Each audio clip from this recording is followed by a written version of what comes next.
Hello there, and welcome once again to The Verdict. I'm Mick Cornett, along with Kent Myers. We're here every week meeting interesting people and dealing with topical issues. We welcome back a very popular person to the show again this week. Well, indeed, a person who did our 500th show, the Honorable Chief Justice Stephen Taylor is gracing us with his appearance again, and we're interested to talk to him about a lot of things that we didn't talk about last time, didn't have time to, and we promised that we'd get him back, and we've been able to secure that, and so we're looking forward to a very interesting and different show today. Stephen Taylor, Chief Justice of the Oklahoma Supreme Court, will be back on The Verdict.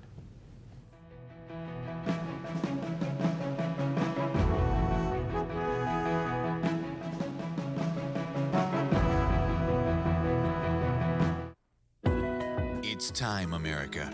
Our energy future can be ours again with American natural gas. We have an abundant, affordable supply, unrivaled anywhere.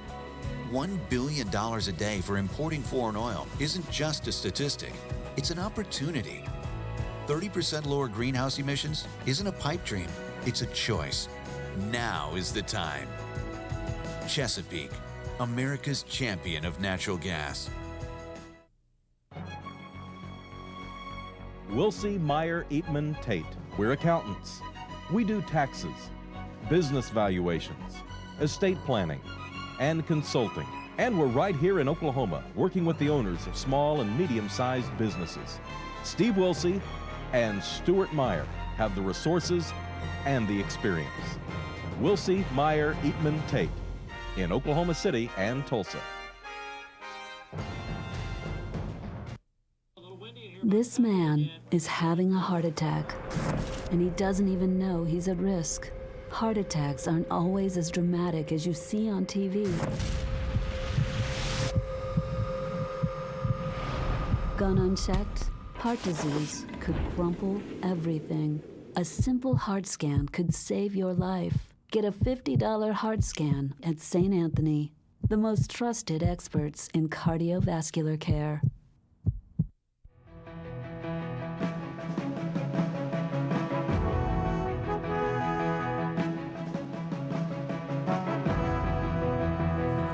Hello there once again, and welcome back to the set of The Verdict. Mick Cornett with Kent Myers, and Kent's going to introduce today's guest. Today we're really pleased to welcome back the Honorable Stephen Taylor, the Chief Justice of the Oklahoma Supreme Court, to another visit with us here on The Verdict. The Chief Justice Taylor did his undergraduate work at Oklahoma State University, and I'll stop right there and say he has since received the highest honor from Oklahoma State University that can be conferred. He then went on and did his law work at the University of Oklahoma, and I can say the same thing. Subsequently, he received the highest honor the University of Oklahoma can confer on a graduate. He joined the Marine Corps as an officer, ended up in the law portion of the Marine Corps, the JAG portion of the Marine Corps, and at one time he was the youngest military judge serving in the United States military that there was. He was the youngest judge that there was. He was also, when he came back and got out of the military, came back to McAlester, his home. He served as mayor of McAlester. He was also designated Citizen of the Year in McAlester. He served as a district judge in McAlester for 20 years, tried over 500 trials, probably one of the most notable, of course, being the Terry Nichols trial, which was moved from Oklahoma County to Pittsburgh County in McAlester, and he presided over that. He has joined the Oklahoma Supreme Court in 2004, and this last January was designated Chief Justice of the Oklahoma Supreme Court, and he was our honored guest at our 500th show. Shows the kind of respect and honor we give to him, and we're sure pleased to have him back. Welcome back, Chief Justice. Thank you, Kent, and Mayor, thank you very much. It's a nice resume. I still like the mayor of McAlester as kind of the highlight. I think that it's been downhill from there. The mayor of McAlester was the zenith. And I can say I have no cases now pending in the Oklahoma Supreme Court. So go ahead. You have ascended to Chief Justice. Give our viewers an idea of what it means to be Chief Justice of the Oklahoma State Supreme Court. What additional responsibilities come with that? It's significant. The Chief Justice is in effect, the Chief Executive Officer of the Oklahoma judiciary. Administrative, budget, and executive responsibilities over not only the Supreme Court, but the Court of Civil Appeals, and then all of the district courts all over the state of Oklahoma, 77 counties, 77 district court budgets, and the Chief Justice must approve every budget of all the 77 counties, the district courts in those counties, and then oversee the budget, oversee administrative responsibilities. So in effect, a good deal of my time is administrative, budget, executive responsibilities, and then dealing with the legislature during the legislative session. The Chief Justice represents the judiciary on any issues that come before the legislature that may affect the judiciary. So it's a busy, very busy job that I'm enjoying, but it's different. Quite different. I was going to ask you, you served about 6 years on the court, or 5.5, before you became Chief Justice. Yes.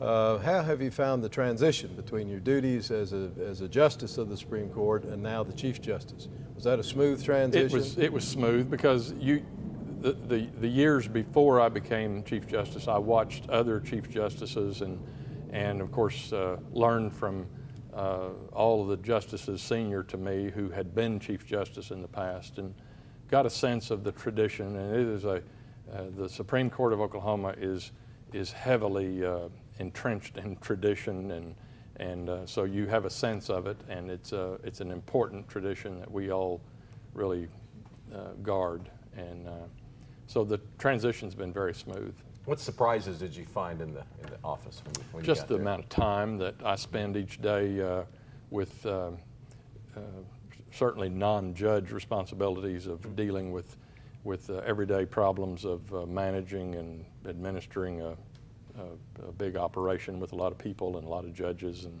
how much contact or correspondence is there with statewide elected officials? Do you deal with the Attorney General or the Governor's office? Well, of course, the Attorney General appears in the Supreme Court often representing the state of Oklahoma. Our offices are in the state capitol, which we're going to be moving soon, and one of the downsides of the move, as far as I'm concerned, moving to the building across the street, is that I'm going to lose some contact with the other branches of government. They're in the Capitol building. But yes, I have reasons to have contact mainly with the legislature, the legislative leadership, and the appropriations chairman and the judiciary chairman of the legislature, both House and Senate. Some back and forth with the governor and other state operations. But generally, we are an independent branch of government, and we guard that very, very carefully, the constitutional responsibility that we have to guard the independence of the judiciary, and we do that. And that's one of my main jobs, is to guarantee and kind of be the guardian of that. For a relatively short time, you were shorthanded. We mourn the loss of the Honorable Marion Opala. Of course, Judge Noma Gurich was nominated or selected to take his place, but that was delayed for some procedural reasons, and you were only at 8 for a while, I guess. There was even a short time, well, really, there was Justice Hargrave also retired. That's right. And so there was a time when Justice Opala's death and Justice Hargrave's impending retirement had slowed us down a little bit, because with his retirement coming up, we weren't assigning cases to him because he was going to be retiring and wouldn't be able to finish them. So we were shorthanded. It sounds like, we weren't getting the work done, and that just wasn't the case. We just doubled up some other justices and took extra work, and really nothing slowed down. That's one of the things, we have a lot of control over the flow of our work, and nothing really slowed down. But I do want to say, you brought it up, I do want to say that even though we welcome Justice Combs, who replaced Hargrave, and Justice Gurich, who replaced Opala, we miss Justices Opala and Hargrave. They were great members of our court and left a wonderful legacy. And then Justice Combs and Justice Gurich have really amazingly gotten into the flow of things in a really significant way, and are immediately contributing to the work of the court, both of them. Mm-hmm. You mentioned, kind of in passing, that the court was about to change its location from the Tell our viewers about where you're going, what's it Well, like, and why is that happening? The genesis of all this was when the Oklahoma Historical Society built, or the legislature authorized, the building of the new Oklahoma History Center there at the Capitol complex. Everybody's familiar with the new Oklahoma History Center, beautiful place. That left behind the former building of the Oklahoma Historical Society, and one of the original buildings designed by Solomon Layton, who was the architect of the Capitol, and several other buildings here in Oklahoma City. Left that building unoccupied, vacant. And so the legislature, it's been about 10 years ago, the legislature decided that they wanted to move the Supreme Court and the court operation, the administrative operations of the court, over to that building.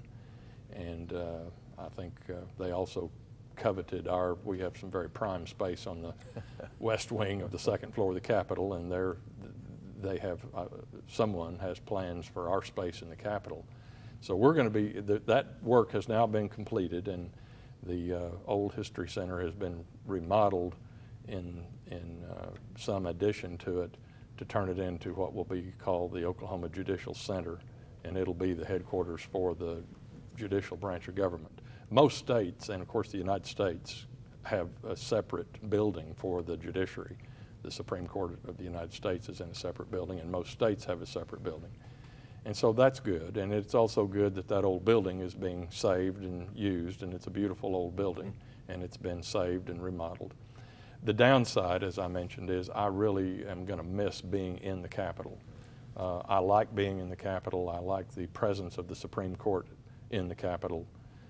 We are going to keep our courtroom, the old original courtroom, Supreme Court courtroom. That is the only part of our space we're keeping.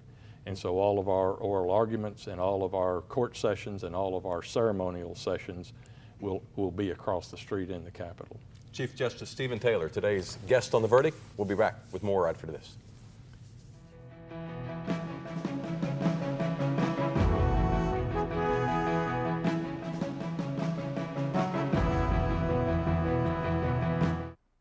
The thing that has made the most sense for me is realizing that I am still an educator, and that is what I do at the Chickasaw Nation.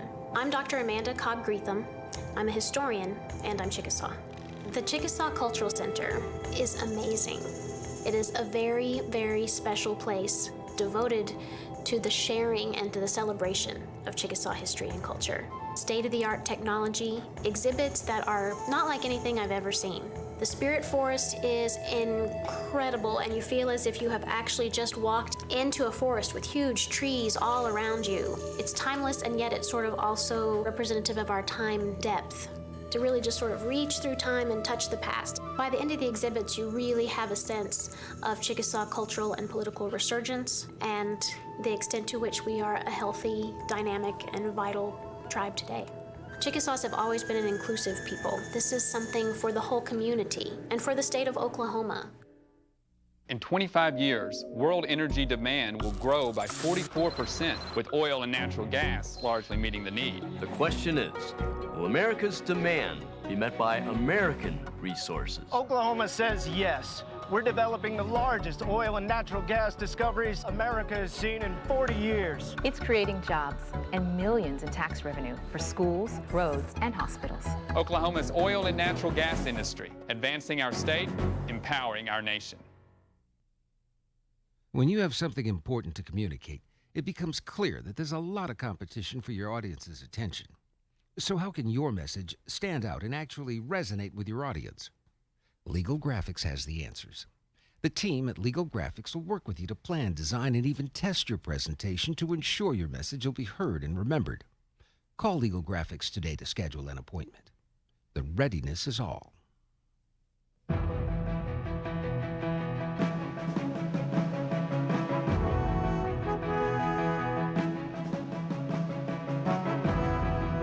Welcome back to the set of The Verdict. We're visiting with Chief Justice Stephen Taylor. You know, you were recently the principal speaker at the Oklahoma County Bar Association's Law Day. Rave reviews. Explain your message on that particular day. What did you tell them? Well, I started off with, there had been, just prior to my speech, a couple of days prior to my speech, there had been some comments made by a public official that were somewhat troubling to me, and I wanted to send a message to the Oklahoma County Bar Association and the lawyers about the importance of the rule of law, about the importance of equality, and really the foundation of our country. To be a real patriot, we must believe in the equality of all people. I told the bar that day at the county bar that, you know, I don't detest many things, but that I detest racism, I detest intolerance, and that was my first message, and it was sort of an impromptu because it was in response to a news event from a couple of days before. And then I talked about the duty of the lawyers to carry out that message in their daily lives and in their work. And probably the central message that I gave to the lawyers was that I hope that they would commit to love justice more than they love victory. And it was an important day for me because I said some things that I'd kind of been, you know, I go out and run every day, and when I'm out running, I say things to myself, and that day I got to say some things that I'd said when I was out on a run about the equality of people and the goodness of people, and how we've got to move away from intolerance. I can't listen to your words without thinking about Clara Luper, who passed away in June. Your thoughts on her life? Absolute champion, hero. I got to know her in the last several years, and she's a champion. She's an iconic figure in not just in Oklahoma, but this lady championed civil rights when it was very, very difficult, at risk of her life, at risk of her family. The bravery, the courage of that woman is historic, and she is a national figure. She is not just an Oklahoma City or Oklahoma figure. And so we all today, this is the week in which Ms. Luper passed away, and she will be remembered this week. She's a champion. I want to change the subject just a minute and talk about some things that judges, district attorneys, and other public servants have to do from time to time that aren't particularly popular, particularly with the electorate. I know you have vast experience as a trial judge and of course as a Supreme Court justice. You also were a prosecutor and a judge in the military. What's your view about how a district attorney should approach a situation where criminal charges he feels or she feels must be filed, but knows full well the general population is not going to like it? It's going to be an unpopular prosecution. Well, the district attorney and the judge take an oath to uphold the Constitution and the law.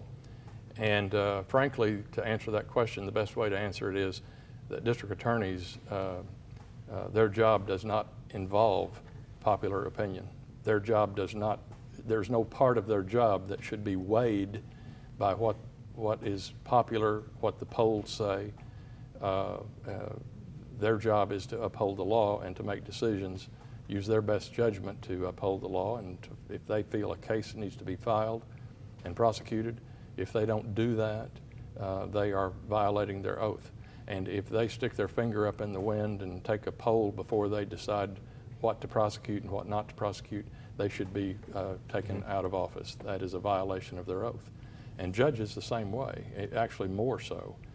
Judges, we cannot respond to popular opinion. If we do, then we have violated our oath of office, because our oath is to the Constitution and to the law, and not to what is popular. I found, and particularly when I was a trial judge, those 21 years in Pittsburgh and McIntosh County, I had to make a lot of unpopular decisions. It was a frequent experience that I had to make a decision that I knew was going to be unpopular. I found, frankly, that I could, when I would make a decision and a lot of people were unhappy, I found kind of an unusual reaction. A lot of people were very unhappy. They didn't like my decision, but in some way they had, it brought some respect, because I had a lot of people say, I don't agree with you, but I sure do, respect you, your courage for doing something you knew darn well would be unpopular. And so in a way, I found that it, in some ways, increased the respect that people had for my court when I did have to make an unpopular decision, because everybody knew it was a tough call and knew it would have been a lot easier to decide it the popular way. But easy is not part of being a judge. Should district attorneys be elected positions? Well, that's what we do in Oklahoma, and we have a very strong populist heritage in Oklahoma, and so I can't sit here today and say that the system that has worked for all these years should be changed. The district attorney and the trial judges are elected, and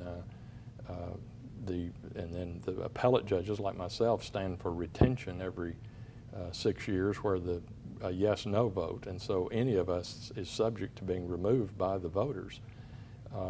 And I don't find fault with that. It just requires judges to really be strong and courageous and say, we're going to follow the law, and if it is unpopular, so be it. And what kind of guidance would you give to perhaps a young lawyer looking to run for district judge and to get into a political campaign for district judge position, insofar as handling campaign contributions from lawyers and the like? It just seems like that is a very dangerous area, particularly for someone not skilled in doing it. Well, to do it correctly, the candidate or the judge needs to be removed from that process, because I think it is, I worry, the confidence that people have in the court is what really is our most important asset, is the public confidence in the courts.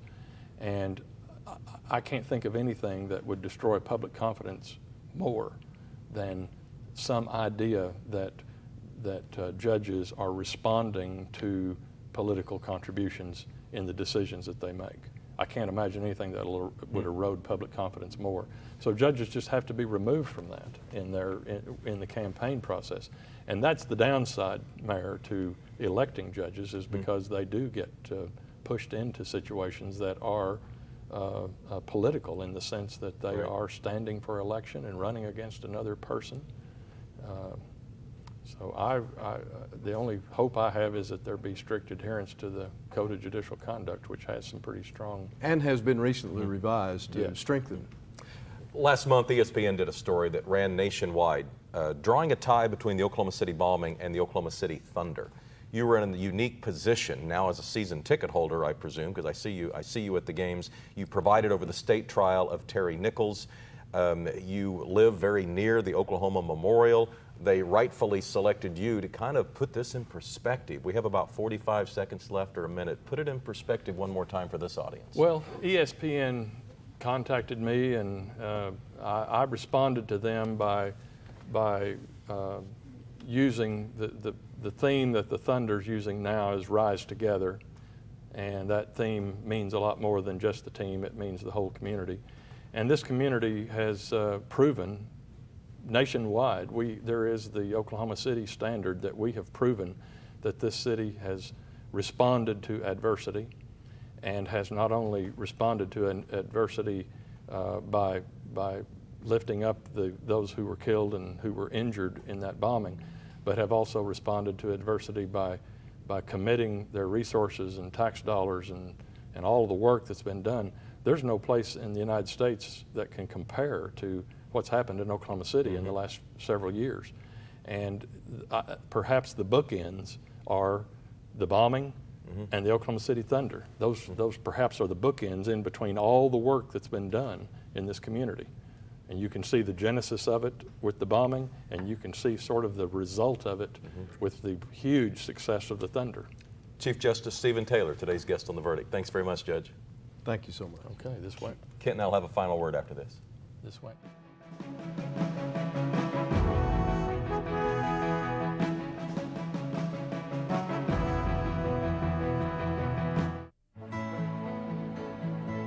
The good life comes naturally to Tulsa, where nature's beauty is matched with an eye for aesthetics. A legacy of neighborhoods graced with lawns and landscaping and handsome homes. A place that seems to have patented an ideal lifestyle. Bank First is loyal to the quality of life Tulsa assures its citizens, to the priority placed on education, culture, and growth. Loyal to builders who transform raw land into residential charm.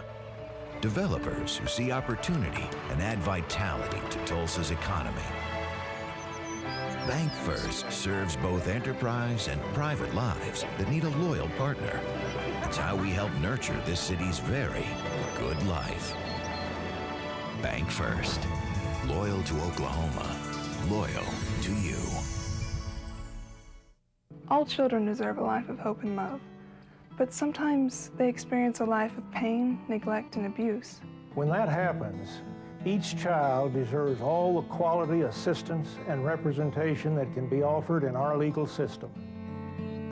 For more information, call 23-CHILD. Oklahoma Lawyers for Children, helping to bring hope and love back to the lives of abused children. The Journal-Record is pleased to be a sponsor of The Verdict. The Journal-Record, since 1903, the best source of Oklahoma business news and legal information. And for almost 30 years, Oklahoma political, government, and business leaders have turned to the McCarville Report for accurate, reliable, inside information. Visit the McCarville Report online.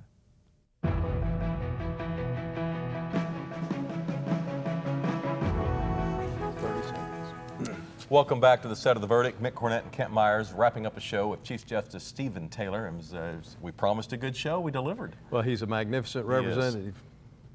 Certainly is. And we have some website information that we'd like to give you. If you'd like to tell us about a show you'd like to see on The Verdict, all you have to do is go to our website and tell us about it. It's theverdict.tv. That's theverdict.tv.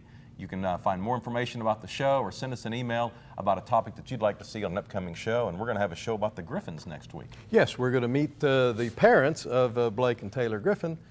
Tommy and Gail Griffin are going to join us and let us know what's going on in their world. We'll see you then.